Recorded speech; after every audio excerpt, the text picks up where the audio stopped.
In late 2025, a 3.5-hour, explicitly violent, A-rated spy thriller arrived in Indian cinemas. Conventional logic suggests a film this long and graphic would struggle to find a massive audience. Dhurandhar proved the opposite.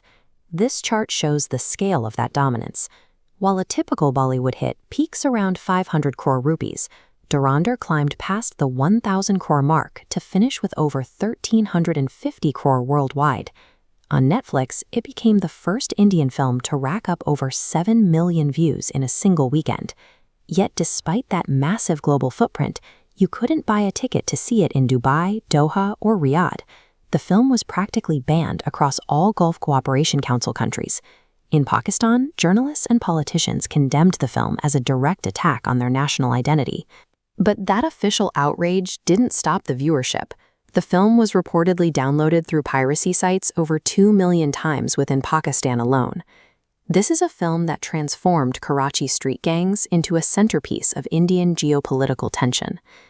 To understand how a hyper-violent thriller became a defining artifact of modern nationalism, we have to look at how it treats historical reality.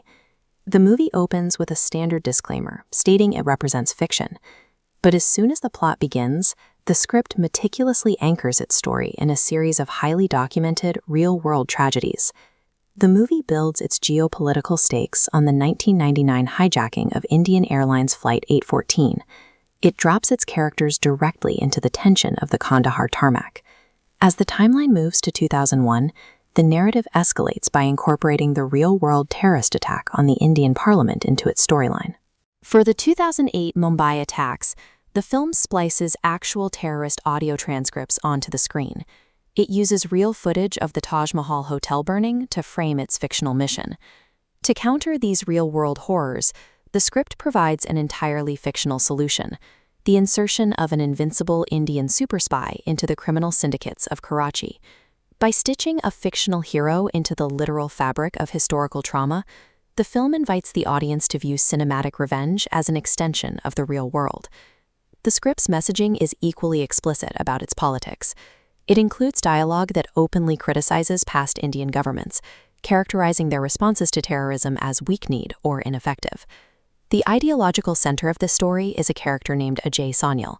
He is the intelligence director who masterminds the operation, often speaking with the authority of the state. Critics and viewers alike quickly recognize Sanyal as a direct, lionized proxy for India's real-life national security advisor, Ajit Doval. This political alignment leads to the film's climax, a monologue about Naya Bharat, or New India. It is an aggressive promise to hunt down enemies inside their own homes. This rhetoric mirrors the exact phrasing and slogans used in Prime Minister Narendra Modi's 2019 campaign speeches.